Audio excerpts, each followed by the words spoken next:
In the medieval world, fear wasn't just a feeling in the heart, it permeated the very air.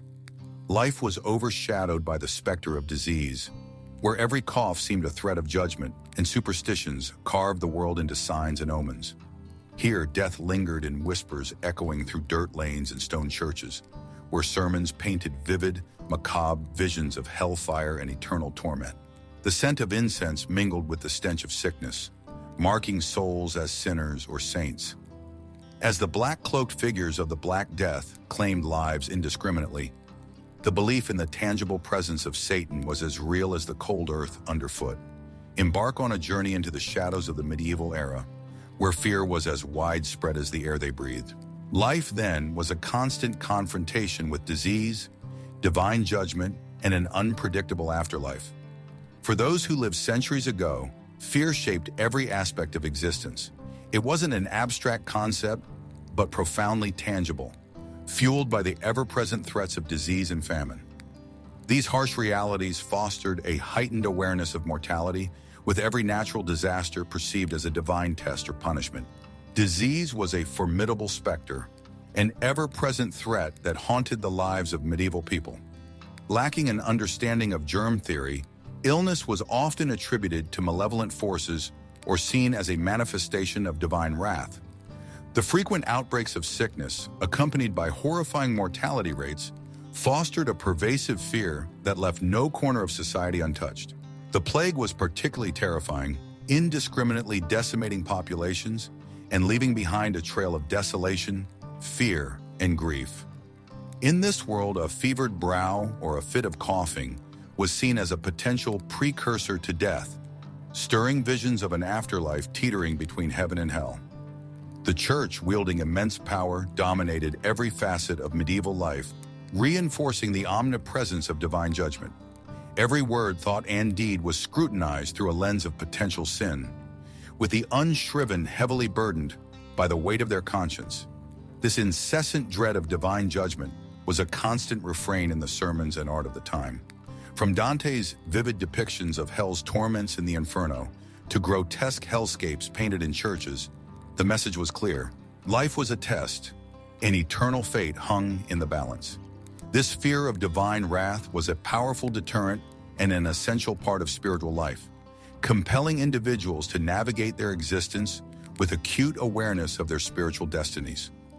Superstition intertwined with daily life, offering people a semblance of control over the capricious world they inhabited. Charms, talismans, and rituals were not mere folklore, but considered essential protections against the unseen forces constantly perceived as lurking. These beliefs dictated every aspect of life, turning omens and portents into critical elements of decision-making. For many, the rustle of a raven's wings or the sudden crack of thunder could spell disaster. The church was both a refuge and a reminder of sin's perils. Religion pervaded every aspect of life, with the threat of eternal damnation ever looming. Yet it also provided redemption, with sacraments and rites offering hope and a pathway to absolution. This duality of fear and faith was central to the medieval psyche, with fear palpable yet balanced by the promise of salvation. In death, fear took on a new form. The afterlife loomed as a realm filled with potential horror or holiness. Medieval people lived with a deep awareness of their soul's fate, spurred by doctrines that painted purgatory as a place of relentless suffering. Thoughtful preparation for this transition was crucial, involving spiritual readiness and intricate legal and ceremonial rites. Burial customs were bound by this fear of the afterlife. Communities were so consumed by ensuring safe passage for the deceased that it instilled a reverence for mortality that dominated life. Such customs reflected a fusion of dread, piety, and societal obligation, showcasing the intricate blend of fear and spirituality that characterized medieval existence. Curses and blessings were potent forces believed to shape destinies.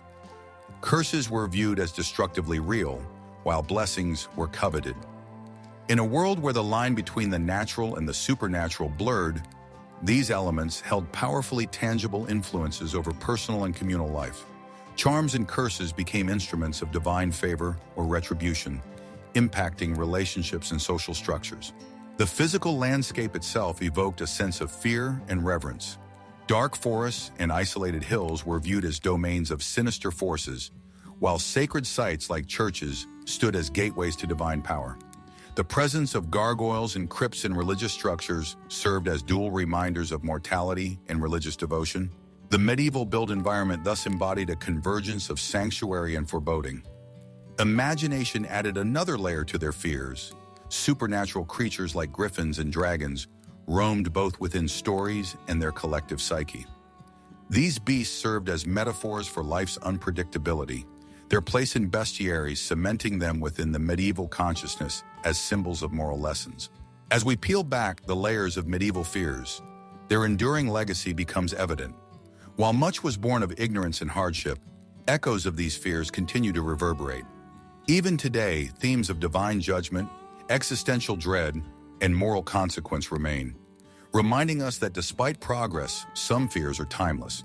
This historical tapestry invites us to engage with the shared human journey through fear and hope, bridging past and present through experiences bound by mortality. Medieval fears stand as a mirror reflecting our shared mortality and intricately linked destinies across time. In the mid-14th century, a shadow fell over Europe. It began innocuously enough as trading ships crested the waves toward bustling Italian ports. But they brought with them an unwelcome guest, the Black Death. This disease knew no boundaries, ravaging both the humble and the highborn, leaving behind empty markets and echoes of bustling streets, now haunted by whispers of dread and the pitiful cries of the afflicted.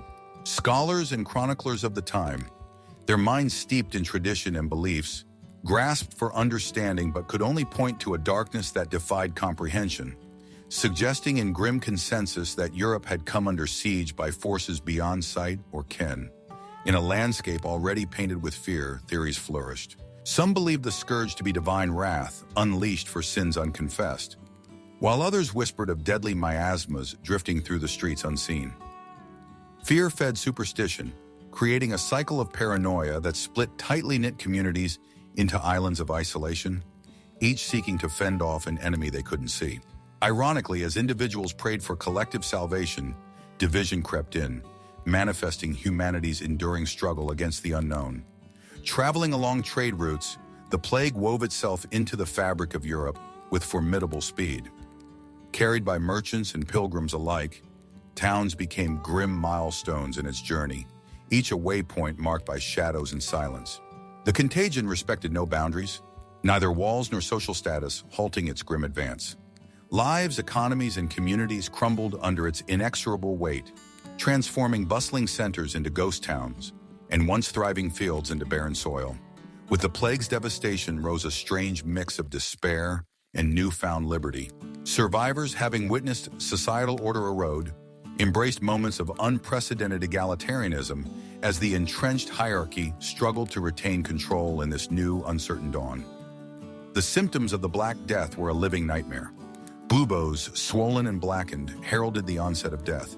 The pneumonic form spread silently, allowing no defense or respite. The septicemic variant, quick and final, left its victims little time to reckon with their mortality. Caregivers became victims as the disease galloped through their ranks, overwhelming rudimentary healthcare systems and leaving mere mortals crafting prayers out of a fear-heavy silence against a backdrop of unrelenting grief and flickering holy flames. Faced with the onslaught of pestilence, desperate measures emerged. Flagellants paraded through streets, self-inflicting pain in hopes of divine appeasement. Crowds gathered, both curious and devout, seeking hope in rituals as strange as they were sincere. Not all sought salvation through suffering. Many clung to protective charms or the mysteries of pagan rites to shield their homes and hearts from the invisible threat. In the midst of the plague's chill, an unfamiliar quiet seeped into society's fabric. Vibrant lives gave way to faint silences, familiarity eroded by suspicion and fear of contagion. Established hierarchies faltered as laborers gained unexpected influence, hastening feudalism's gradual decline. It became clear that even within devastation lay catalysts for change, nudging society toward a less rigid, albeit tumultuous future. Religion, once a bastion of certainty, struggled under the weight of faith shaken. Clerics themselves fall into the pestilence, left congregations bereft and questioning. Yet faith did not vanish. Rather, it shifted, transforming from collective worship into personal spiritual quests. New movements blended old doctrines with fresh visions of salvation, challenging the church to adapt or risk obsolescence. Irony thrived in the plague's wake, blurring lines between saints and sinners. Undeserved fortunes and unpunished sins became tales of fate's indifference and divine aloofness. Soldiers returning victorious bore the flag of death, highlighting battles both tangible and spiritual. Despite its ravages, the plague became an unlikely agent of change, pressing reset on social dynamics as society grappled with notions of worth, survival, and redemption. Artists with brushes draped in shadows captured the danse macabre, recording life's transience in chilling detail. Despite despair's dominance, expressions of beauty amidst decay spoke to resilience. This artistic record became both lament and defiance, a ceremonial reflection of humanity's dual capacity for bitterness and hope, forging connections between mortality's shadow and resilience's light.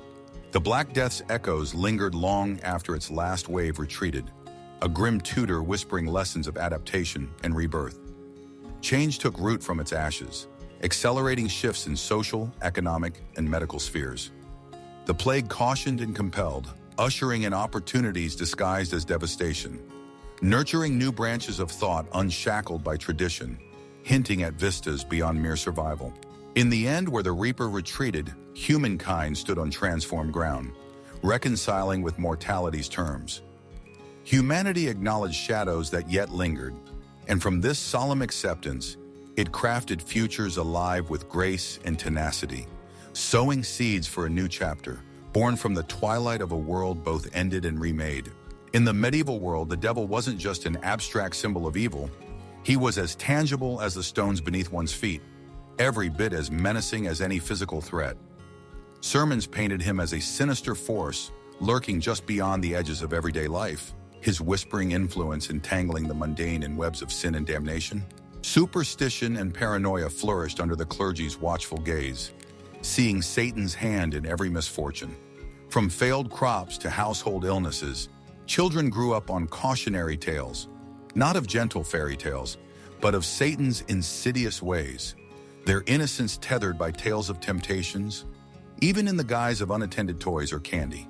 Adulthood only deepened these fears, where each decision was a potential gateway for demonic influence. The enduring threads spun by the church convinced society that wickedness wasn't inner turmoil, but an external threat prowling the earth. Witches, too, embodied this fear, scapegoats for calamities no one could explain. Bound by alleged pacts with Satan, they personified dark power, victims of trials that brimmed with spectacle and torture. Prosecutions forced confessions through duress, asserting witches as Satan's earthly emissaries, spreading chaos in an already turbulent world. Heretics fared no better, questioning the church's teachings, branded individuals as allies of Satan, challenging societal beliefs that anchored communities. The notion that Satan whispered new truths threatened to fracture God's church. Heresy trials mirrored witch accusations, public displays reinforcing the church's dominance over chaos through fear and punishment. Those who observed learned dissent equaled darkness, watched as public retribution reaffirmed communal submission and order. Dreams were another battleground where believers feared demons, warped visions to lead them astray, whispering unspeakable sins through cryptic nighttime symbolism. Dreamers questioned their purity upon waking, as the nighttime realm blurred boundaries between the real and divine. The church cautioned against relying on dreams, portraying them as spiritual warfare intended to lure believers from righteous paths. Vigilance against these manipulations seeped into waking hours, with crucifixes, charms, and prayers safeguarding against threats in slumber. Demonic possession, too, transcended modern explanations of psychological disturbance, offering terrifying insights into how the devil might seize control of a person's being. Such episodes terrified onlookers, reinforcing Satan's imminent danger through uncontrollable fits or supernatural strength. Communities demanded church intervention, resulting in exorcism rituals depicted as spiritual battles of good versus evil. These practices dramatized the belief that the devil's grasp could find anyone, reinforcing eternal vigilance and faith's necessity. Artifacts played crucial roles in this cosmic struggle between divine and diabolical forces. Relics believed to possess holy virtues safeguarded communities, drawing crowds to churches to bask in their protective aura. Relics claimed to channel divine strength, promising aid against sickness, misfortune, and demonic affliction. While relics bore legitimacy, amulets and talismans often lay outside church approval. Their personal shields against darkness were carried quietly amidst pervasive fears. Art and literature infused cultural psychology with fear. Churches adorned with scenes of damned souls under torment. Hellmouths, iconic, terrifying jaws, offered glimpses of the infernal destiny awaiting the unrighteous, underscoring sermons about eternal peril. Artists shaped the medieval imagination, acting as visual witnesses to the eternal struggle of salvation versus damnation. Literature carried similar weight, tales replete with demonic challenges and temptations echoing real-world concerns. These narratives were designed to intrigue and educate, ensuring the devil's vivid, pervasive presence within every medieval mindset. Even festivals reflected the eternal struggle, moments of respite from fear. Events like All Hallows' Eve inverted societal order with vibrant symbolism, temporarily confusing malevolent spirits. Processions of penitents followed serious public religious rites, imploring divine intervention against perceived satanic influence and hardships. These acts declared allegiance to God's light amidst desperation, channeling communal anxiety into ritual, reaffirming resistance to darkness. Class lines further defined how medieval society grappled with Satan's influence.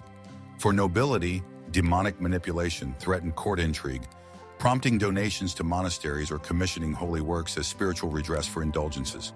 These actions signified genuine faith in shrewd political moves, demonstrating leadership's placating acts amid divine judgment fears. For peasants focused on immediate survival, supernatural forces explained farm calamities or personal misfortunes, invoking saints through laborious rituals bound to the seasons. Parables and teachings brought these fears vividly home, illustrating Satan's schemes through Christ's temptations as literal duels with darkness. Such allegories taught resilience, promoting vigilance amidst adversity through morality plays, dramatizing sin and redemption. Spiritual armaments equipped believers, ensuring vivid theological lessons ingrained deeply into conscience, facing an ever-present threat of straying from salvation's path. Despite fear's heavy shadow, medieval society remained resilient against Satan's influence. Rituals, prayers, and penance forged community resolve, casting spiritual nets wide to guard against the infernal. Communal structures reinforced this stance. Stories of resistance wound with collective strength against cosmic paranoia. The faithful bore witness to heaven's promise amidst hell's threat, fear intertwining with hope for eventual salvation and divine mercy through the ceaseless dance of history's spiritual narrative. In the medieval world, words were far more than mere sounds. They were threads in the tapestry of reality, capable of binding communities or unraveling them altogether. Whispered gossip wasn't harmless chatter. It was a sin that seeped into the soul, staining it. The church loomed over such transgressions, reminding all that slander was a breach of love for one's neighbor and risked incurring divine wrath. In tight-knit villages where life was an intricate web of dependencies, gossip's allure was both inevitable and perilous. Confession emerged as a crucial ritual, an essential balm for those caught in the cycle of sin and penance. While offering spiritual relief, it paradoxically allowed the church to entrench its control over the faithful. The confessional, a space of supposed secrecy, brimmed with the potential for new rumors to be born, each whisper containing the seeds of scandal, reinforcing the cycle of sin and redemption. The church's gaze reached into every corner of medieval existence, as omnipresent as the very air they breathed. Nobles within grand stone fortresses and peasants toiling in mud-shod fields lived beneath the church's all-seeing eye, ensuring that no one's soul was truly their own. This spiritual panopticon created a culture of vigilance, where intentions were as scrutinized as actions. Even fleeting thoughts or wandering glances could invite spiritual censure. This incessant watchfulness bred environments of mutual surveillance, where neighbors monitored each other's conduct in a collective quest for salvation or out of sheer fear of mutual damnation. The confessional thus became a theater of reconciliation and spectacle, a public acknowledgement of private fault, serving as both deterrent and reminder of the Church's vast influence over mortal life and thoughts alike. The human body, caught between perception as a divine masterpiece and a vessel of sin, added to this intricate web of temptation and virtue. As a constant battleground for spiritual warfare, it bore the indelible marks of original sin. The Church asserted an austere control over bodily desires, dictating behavior even within the private sanctum of marriage. Acts of intimacy were harnessed for divine purpose, cloaked in ecclesiastical laws to prevent souls from straying into carnal chaos. Saints and ascetics, paragons of purity, reminded the faithful of the ideal that flesh could be transcended, offering tantalizing glimpses of spiritual enlightenment through renunciation. Pride, an echo of Lucifer's downfall, threatened to unravel social fabric and divine order alike. In hierarchical societies, humility was both a virtue and a necessity, curbing ambitions that might challenge celestial order. Yet the grand cathedrals adorned with gold and relics stood as testaments to the complex dance between modesty and magnificence. This contradiction extended into everyday life, where individuals navigated expectations of humility and the temptation of vanity. Ironies abounded, with rituals of repentance and charity offering roots to spiritual health, cleansing pride's shadow from the soul. Wrath was a more volatile fire, its blaze destructive to community and self. Unlike fleeting modern annoyances, medieval wrath conjured visions of demonic possession, threatening to sever the fragile threads of brotherhood, binding the social order. Anger's indulgence was a dance with devilry, requiring control and repentance to mend the tears it made in communal harmony. The monastic example offered a roadmap for temperance, illustrating that divine peace could quell even the fiercest flames of rage, knitting community back together with threads of forgiveness and humility. Greed devoured from within, a hunger not for mere wealth, but for the soul's ruin. It was a betrayal of heavenly balance, turning any prosperous farmer or wealthy noble into an idolater. In an age of precarious subsistence, the Church framed charitable acts as visible counters to avarice, sanctifying wealth redistribution as a sacred duty. Monasteries emerged as spiritual and financial mediators, their holdings echoing the complex interplay of greed and grace. This environment wove intricate tapestries, balancing material desire with celestial duty. Envy, a silent specter, gnawed at the bonds of fraternity and the integrity of one's soul. Envy languished in shadow, lurking behind another's joy, poisoning community with its toxic murmurings. Yet religious teachings offered tools to counter its threat. Celebrating gratitude as sacred through festive gatherings and collective toil, communities embodied the ethic of contentment, reaffirming each soul's divine allotment and dispelling envy's darkness. Gluttony stood out starkly in a world marked by hunger, turning abundance into spiritual excess. More than indulgence, it was a symbol of rebellion against nature's scarcity, upsetting social and cosmic balance alike. The Church's answer was fasting, a ritual repurposing hunger for moral purification, reminding all that the act of nourishment itself held ethical weight. Feasting became communal celebration rather than individual indulgence, a delicate equilibrium keeping the specter of gluttony at bay. Lust, the most visible and vilified sin, laced human relations with perilous allure, carefully bounded by ecclesiastical law. It was the ever-present shadow play of temptation and redemption, where marriage offered sanctioned sanctuary against eternal flames. The monastic ideal and the narratives of saints overcoming carnality became testament to the spirit's triumph over the body's desires. This dance of shadows underscored humanity's eternal struggle to reconcile mortal longings with divine allegiance. Finally, confession played a dual role as liberator and captor, unlocking the gates of forgiveness, yet binding souls closer to the Church's sphere. Each penitent act offered the hope of salvation, but underscored the enduring tension between personal repentance and ecclesiastical authority. Confession was a cherished tradition, a ritual steeped in the truths of medieval life, where sin and grace intertwined, shaping an era where the flesh was both the battleground and the price. Imagine sitting in a dimly lit medieval church, the air heavy with incense as a priest's voice echoes across the stone walls. painting portraits of hell with vivid detail.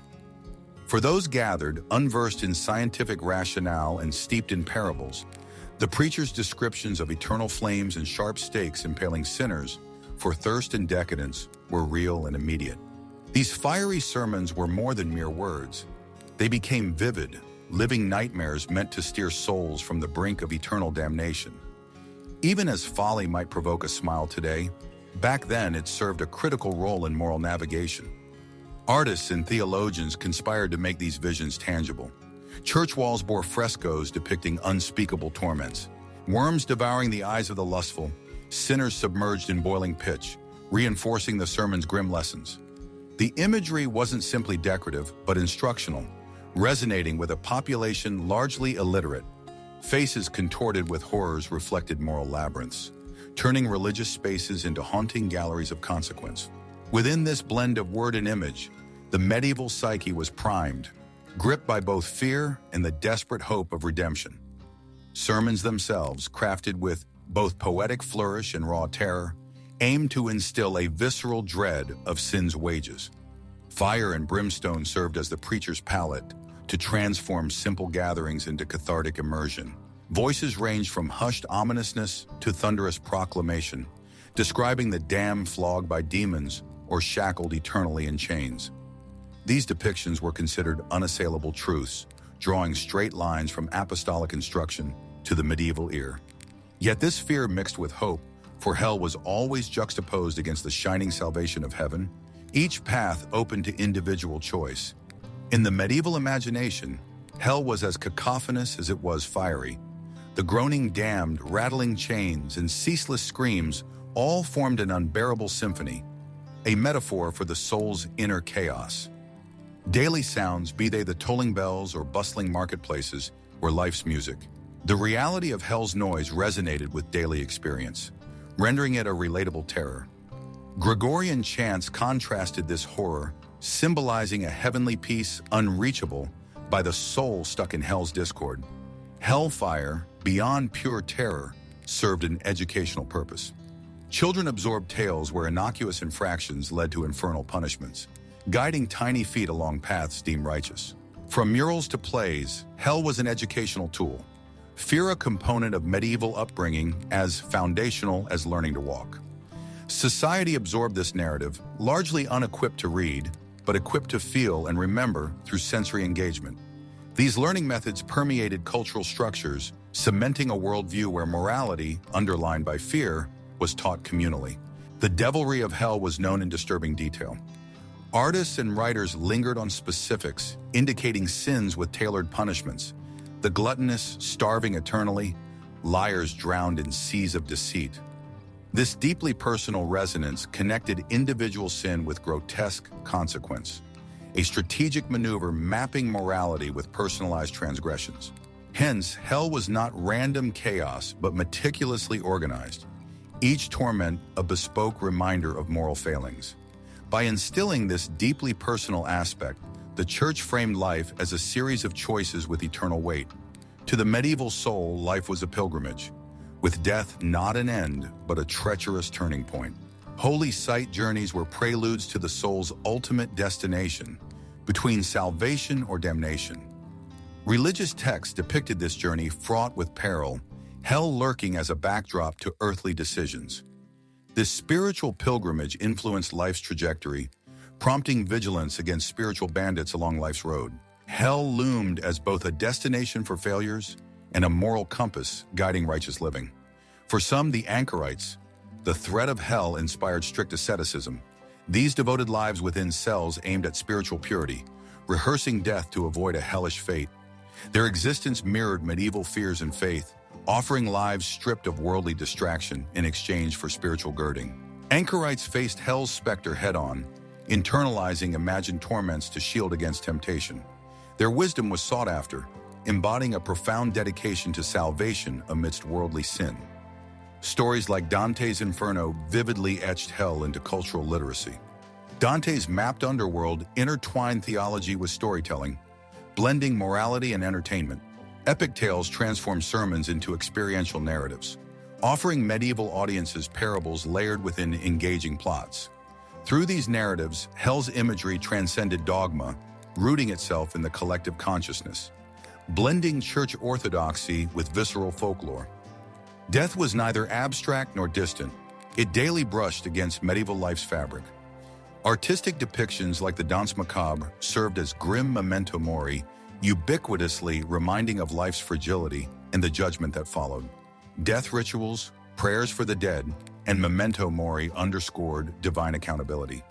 Communities invested in the fate of their souls viewed hell not merely as doctrine, but a looming reality, shaping temporal lives with the weight of eternal consequence and believing that fear was the intrinsic price of faith. In the twisted tapestry of medieval life, disease was more than a mere ailment. It was perceived as a judgment from the heavens. Sickness served as a mirror reflecting one's sins on the flesh. In a world where the physical and spiritual realms intermingled seamlessly, an individual's health was a direct reflection of their moral state. Minor misdeeds and grave sins could manifest as fevers or sores, reminding the living of their fragile nature and the divine balance that governed their existence.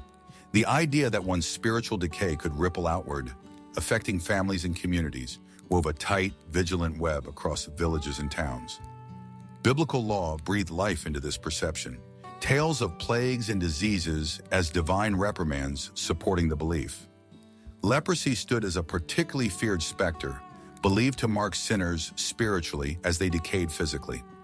Lepers were cast out, treated as embodiments of sin itself, showing the entwined nature of health, morality, and divine will.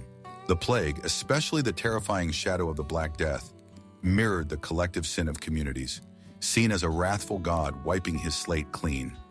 Such interpretations did more than frighten. They offered explanations and a means to cope, aligning earthly suffering with divine schema, guiding moral conduct with a shadowy finger.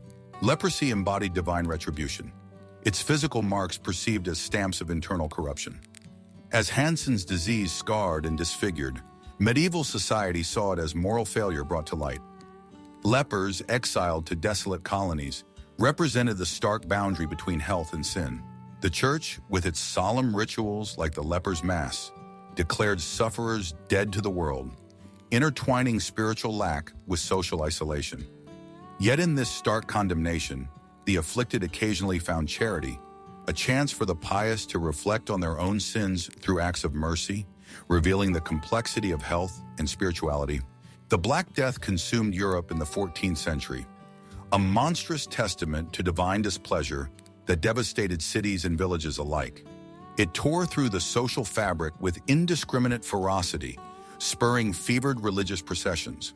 Flagellants whipped themselves raw, while penitents walked barefoot and remorseful in desperate attempts to earn mercy.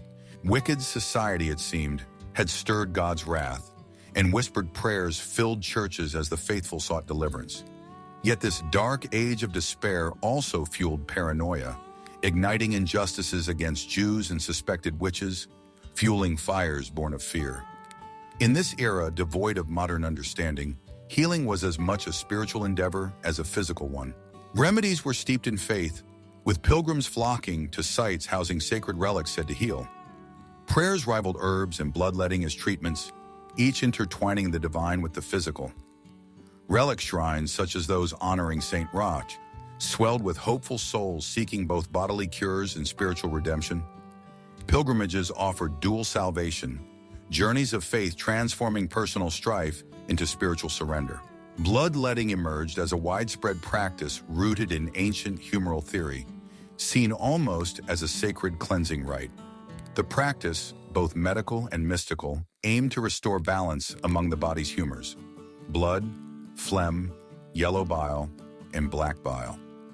Barber surgeons wielded blades as both healers and priests, cutting away impurities of the soul along with excess blood. Despite the questionable merit of such practices, they symbolized the deep connection between body and spirit.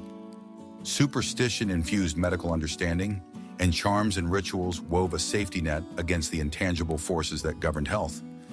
Amulets and chants underscored the belief in unseen protections, and medicinal herbs were often coupled with prayers. Astrology even guided timing for treatments, a testament to the medieval blend of cosmic belief and earthly health.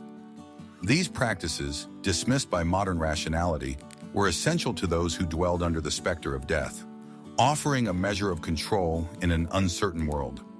Disease, seen as a divine trial, tested faith's resilience, serving as both crucible and purification. Those gripped by illness were counseled to embrace suffering as a noble path to spiritual purity, a way to draw closer to divine grace. Religious texts depicted illness as a battlefield where faith battled despair, a test with eternal consequences. Acceptance, patience, and piety during affliction were lauded as acts of virtue, capable of tilting the spiritual scales in their favor. Amidst this backdrop of disease and despair, religious healers stood as beacons, channeling divine mercy. Saints and clerics, considered gifted with miraculous powers, undertook cures that transcended the physical realm. Pilgrims flocked to shrines dedicated to healing saints, seeking solace and salvation through their intercession. These legendary healings became woven into the fabric of belief, offered as evidence of the divine's role in human suffering and redemption. Finally, the danse macabre captured the era's essence, death as the ultimate equalizer, an inevitable procession uniting all, transcending class and piety. This macabre dance, depicted in chilling murals and haunting verses, whispered a profound truth amid rampant disease. Life was fragile, death a certainty, and divine judgment ever looming. In acknowledging death, medieval society embraced humility, accepting mortality as a path to redemption and spiritual vigilance. If this strange little slice of medieval life stirred your curiosity or your stomach, give us a like. And if you're hungry for more gritty tales from the dark side of history, subscribe to Medieval Grime. We serve our history smoked, salted, and a little bit cheeky. Thanks for watching. Stay grimy, and we'll see you next time by the fire. In the medieval mind, life unfolded as a tapestry rich with divine signals. The rustle of leaves, a bird's flight, each held whispers from realms beyond. Omens threaded through daily life, earthly events dressed as cosmic messages, foretelling great joys or lurking doom. A raven circling the sky could spell disaster, a sudden storm, divine displeasure. Chroniclers, bearing reverence, documented these signs with devotion, treating nature as a celestial script. Each omen was open to interpretation, its meaning discerned by those who claimed the knowledge, the wise women, monks, or village elders. These interpretations served dual purposes, commanding respect for life's unpredictable patterns and reinforcing social hierarchies. If a king received a favorable omen, it legitimized his divine right. A rival's ill omen was convenient fodder for propaganda. In embracing these omens, medieval people found a way to navigate the uncertainties of life, preparing for famines, wars, or plagues through more fervent prayers and cautious alliances. Dreams, meanwhile, bridged the earthly and ethereal, offering midnight visitations that transcended ordinary waking life. Sleep opened gates to mystical realms, where dreamers could glean truths, sage advice, or dire warnings. Church fathers like St. Augustine mused on dreams' symbolic depths, while common folk recognized their potential for comfort and terror. A child could be counseled by a departed relative. A villager might receive a vivid premonition. These dreams required wise interpretation, often sought from clergy or matronly seers. Folklore intertwined dreams with belief in spirits, where certain animals or actions held meaningful definitions. A dream of drowning suggested being overwhelmed by sin. Flying signified longing for spiritual liberation. Dream manuals became guides to these nocturnal narratives, with interpretations shaping decisions, guiding paths through life's intricate tapestry. In medieval society, liminal spaces blurred the lines between known and unknown, with crossroads as intersections not just of paths but of destinies. These places were believed to throng with spirits and occasional sorcery. At such thresholds, criminals were sometimes executed, hoping that spirits might claim their souls. Twilight, too, was a bewitching moment where daylight and darkness briefly coexisted. Practice and caution ruled these spaces. For practitioners of esoteric arts, they were ideal for invoking spirits, while travelers left offerings to ensure safe passage. Mirrors reflecting far more than physical form were believed to capture the soul or offer a glimpse of another world. Such beliefs demanded that life be lived within the delicate dance between daylight clarity and shadowed uncertainty. Magic was more than fairy tale whimsy. It was a grounding, pervasive thread woven through life's seamless fabric.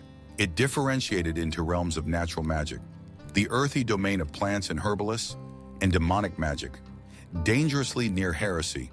When medicine faltered, spells or charms inscribed with Christian invocation offered hope of healing. Farmers observed lunar phases for planting, while nobles wore amulets against courtly machinations. Magic was neither irrational nor fantastical. It was a rational approach to life's unpredictable moments. Superstition steeped every step into a world where reality and spiritual expanses danced as one.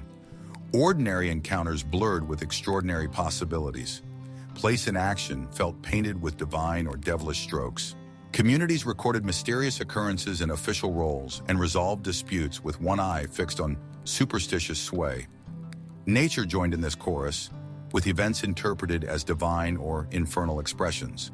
Weather shifts, animal behaviors, even brief appearances of heavenly bodies became narratives readable to those attuned to their language.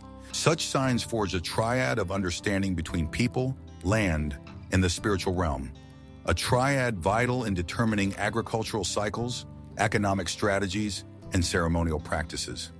Even children were sometimes seen as conduits for prophecy, born under unique stars or wrapped in peculiar signs. They were often revered or feared for their potential gifts in foresight or healing.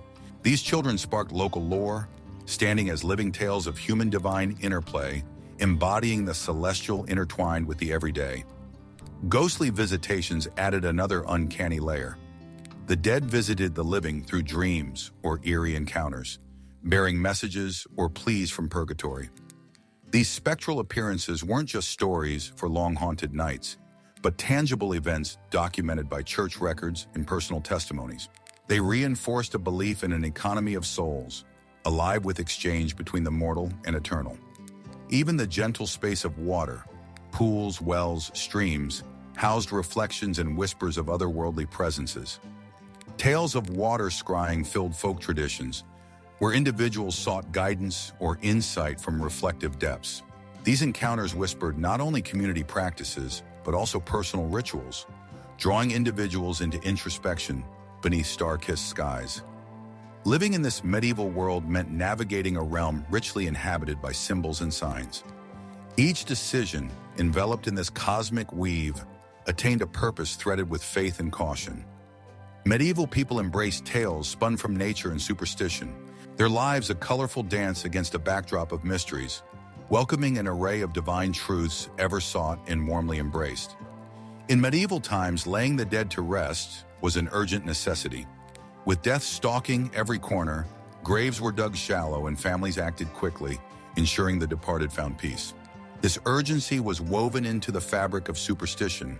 Delays could result in restless spirits seeking closure or revenge.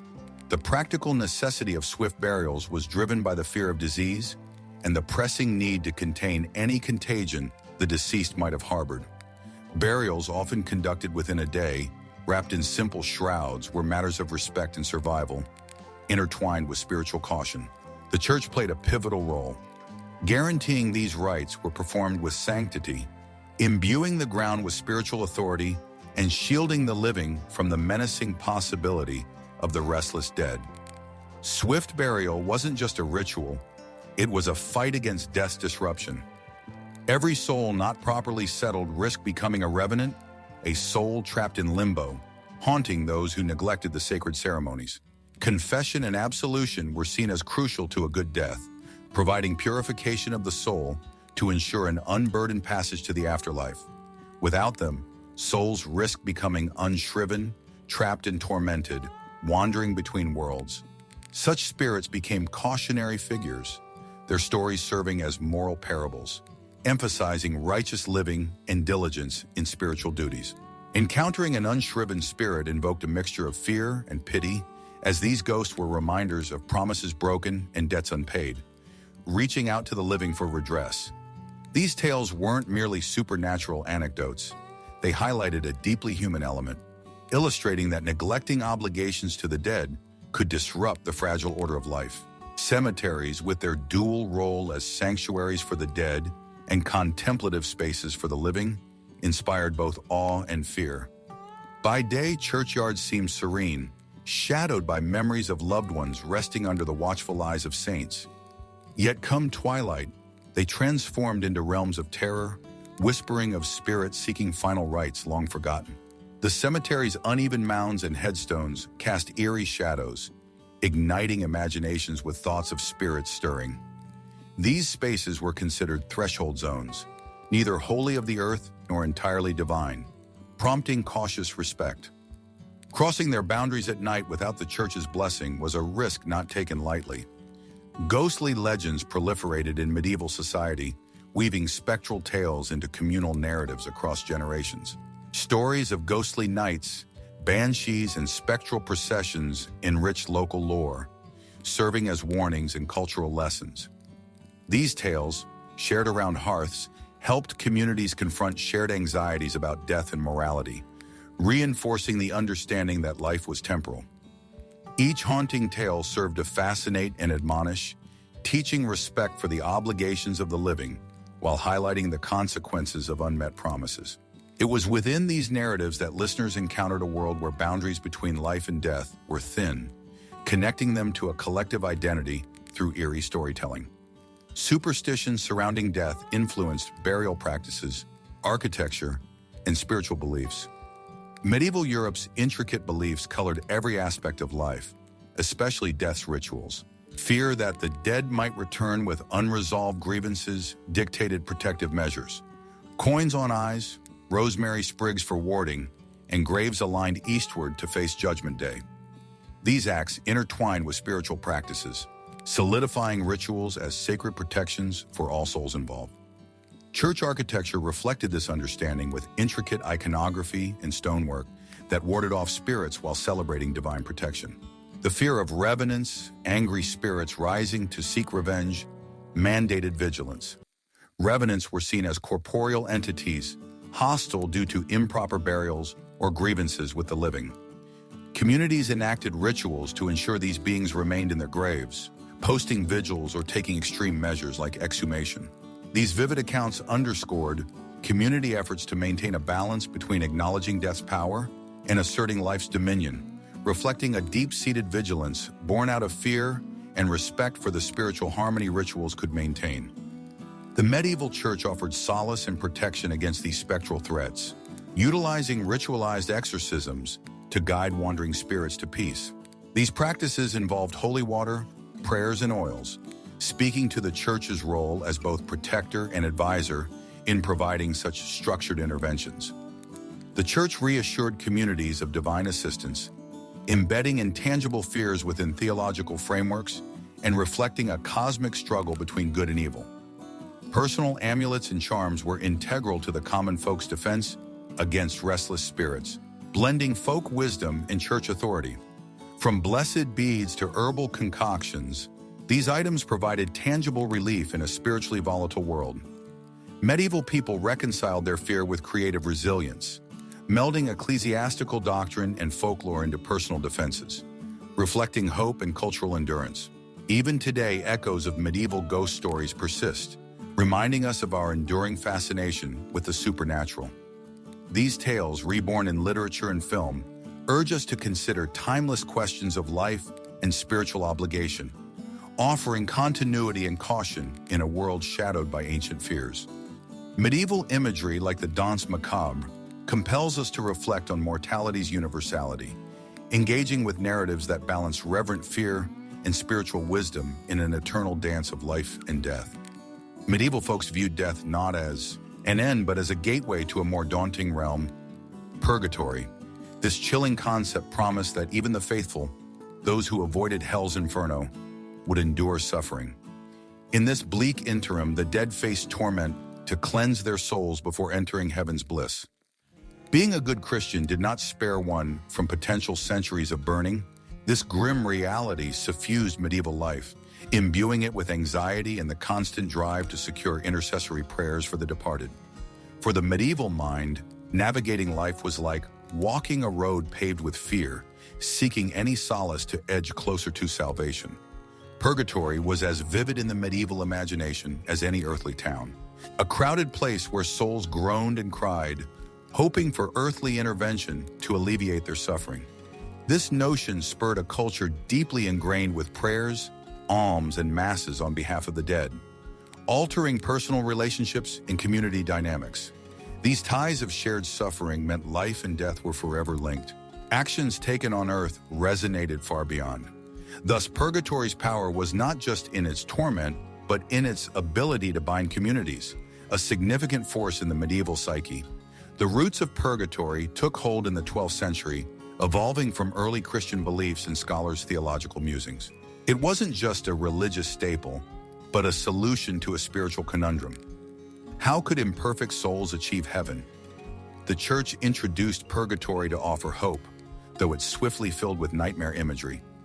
Unlike heaven and hell, which offered eternal reward or punishment, purgatory was a journey of afterlife penance. Theological figures like St.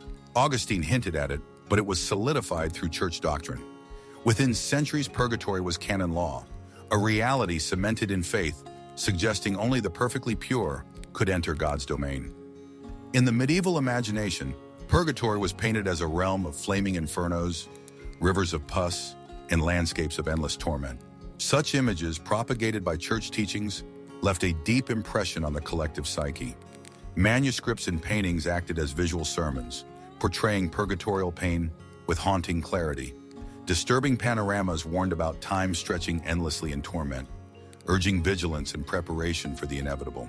These vivid images educated an illiterate populace, reinforcing the warnings from the pulpit with scenes rich in contrition and potential salvation. This dual imagery of terror and hope bridged the gap between abstract theology and tangible experience. Purgatory's existence reshaped medieval interaction, making prayers and indulgences essential. The living's prayers were believed to affect purgatorial fates directly, creating a spiritual economy of divine negotiation. Families prayed fervently, inscribed names in books of the dead, and commissioned perpetual masses, believing such deeds could ease a soul's suffering and shorten its sentence.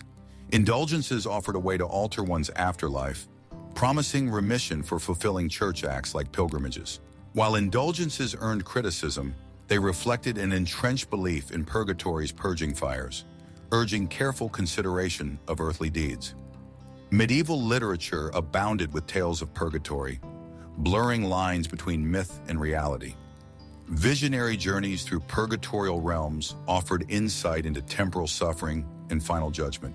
Dante Alighieri's Divine Comedy integrated cultural fears with religious doctrine, presenting allegorical pilgrimages of purification. These stories, woven with warning and wonder, allowed audiences to engage with virtues and vices. Through folklore and poetry, purgatory became a stage for moral guidance, illustrating medieval morality via the narrative. Daily medieval life bore the shadow of purgatory, extending the concept beyond sermons into everyday choices and interactions. It influenced personal decisions and community engagement. Preparing oneself for purgatory informed acts of charity and religious participation. Simple acts seen through the lens of eternal consequence fostered a lifestyle oriented toward readiness and morality, shaping societal structures. The purgatorial consciousness drove an ethos of piety and redemption, where mundane tasks were imbued with spiritual significance by aligning earthly actions with heavenly goals. Monastic orders played a pivotal role in instilling purgatory into medieval culture. Monks and nuns dedicated themselves to prayer, guiding the living in intercessions for the dead. Their intense regimens of liturgical prayer and focus on indulgences demonstrated sacrifice and devotion. This influence extended beyond religious spheres, informing societal attitudes toward wealth in the afterlife. Monasteries acted as intermediaries between heaven and earth, integrating the secular with the spiritual through acts designed to ease purgatory's fire. Class distinction influenced one's spiritual journey as much as earthly experience. The wealthy could commission prayers and indulgences, wielding financial influence over their purgatorial fate. Sponsored masses and indulgences reduced purgatorial time, reflecting the intersection of wealth and spiritual security. In contrast, peasants emphasized community rituals and faith, relying on communal prayers. Class differences highlighted the varied approaches to spiritual pursuits, with eternal concerns affecting societal norms. Purgatory wasn't free from skepticism, setting the stage for future reformation. Critics questioned indulgence sales as manipulative doubts that laid groundwork for schisms, culminating in the Protestant Reformation. Reformers like Martin Luther challenged the notion of transactional salvation, labeling it corrupt. This critique led to transformative religious shifts, as Protestant sects abandoned purgatory, seeing it as scripturally unsound. Yet purgatory's impact endures, provoking continued discourse on justice and mercy. It embodied the medieval struggle with morality, urging communities to ponder eternal questions and human imperfection, leaving a legacy intertwined with faith and mystery. In the shadowy corridors of medieval theology, salvation was a rare prize, seemingly reserved for an elect few, while others stumbled and fell into the fiery abyss below. Imagine the path to heaven as narrow as a needle's eye, navigable only by those who pursued lives of unwavering piety. For many, predestination loomed like a darkened cloud, suggesting that God had marked his chosen long before they saw the light of day. Medieval texts reminded believers of narrow roads leading to heaven, veering off into flames as sinners slipped away into eternal damnation. This wasn't a mere journey and metaphor. It was a demanding, relentless daily pursuit. Devout Christians spent their days in a vigilant quest for grace, the specter of eternal misstep hovering over every action. The medieval Christian needed to do more than just lead a good life. They needed to decode the extraordinary requirements set by the Church.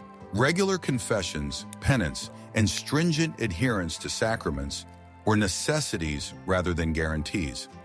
A dual fear lurked constantly, failing to meet these ecclesiastical demands and dying without the final rites, essentially sealing one's fate in the fires of hell. Saints and mystics documented visions of souls who strayed, their tales serving as cautions against complacency. This harshness underscored the reputation divine judgment had for being capricious, and it signaled the perpetual vigilance necessary to stave off spiritual peril. Temptation was a formidable adversary, an ever-looming presence on this treacherous road to salvation.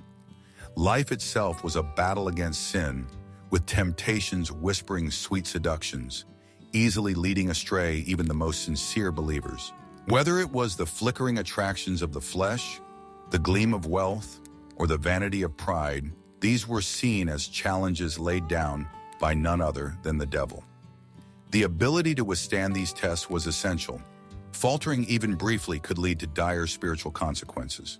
Monasteries and cloisters were bastions where men and women sequestered themselves to wage war against internal demons, understanding full well that life was but a proving ground. Yet even the austere monastic life was not infallible. Tales abound of monks and nuns battling inner doubts and fleshly yearnings. Despite having renounced worldly desires, spiritual warfare against temptation demanded rigorous prayer, fasting, and abstinence, always coupled with the fear these measures might never suffice. The narratives of medieval allegories illustrated heroes faltering and villains thriving, emphasizing the precariousness of saintly ambitions. Temptation was depicted as a formidable, perennial foe that dared souls to stray from the righteous path. Sin was not merely a moral slip, but a heavy spiritual burden, a tangible weight manifesting through ailments, misfortune, and a paucity of divine grace. The Church held the keys to absolution, recognizing sin as both action and thought, its mortal nature binding the soul unless forgiveness was sought. Repentance was vital, yet fraught with peril, requiring genuine contrition and penance. Certain transgressions, like apostasy or heresy, could tarnish souls beyond redemption through penance alone. Mortal sins severed one's divine connection, promising eternal damnation if not addressed. Venial sins, while lesser, built up, necessitating constant vigilance. This relentless scrutiny ensured a constant need to cleanse a soul weighed down by its own nature. God's judgment was depicted as uncompromising in medieval art, a truth vividly splashed across cathedral walls and scenes of the Last Judgment. Christ, often portrayed as a stern judge amidst fiery sermons, cast a heavy pall over the medieval psyche. The certainty of divine judgment instilled a fear beyond its repercussions, deriving from its finality. A moment when all pretense was stripped away and each soul was laid bare. Heavenly and demonic forces featured prominently, acting as witnesses, advocates, or prosecutors. Some souls were escorted by angels, while others were seized by demons. Such imagery persisted, coloring every aspect of medieval life with a pressing need to live beyond reproach. The Church stood as the gatekeeper of salvation, holding the sacraments necessary for eternal life. Baptism, confession, communion, each step mediated by church rituals, promised a structured path to heaven. However, the Church's authority sometimes felt heavy, wielding power through fear rather than grace. The selling of indulgences, a contentious practice, exposed a system that sometimes seemed more about creating wealth than spiritual enlightenment, raising questions about the true purpose of ecclesiastical power. To die without absolution, unshriven, was feared above all else. It meant facing eternity with sins bare before God's gaze, an enduring reminder of life's precarious nature. Amid unexpected death, the comfort of a final confession, extreme unction, became a last-ditch spiritual lifeline. Visitors, familial or clerical, became potential saviors, offering a semblance of order amidst existential chaos, each a symbolic hope against an eternal, uncharted fate.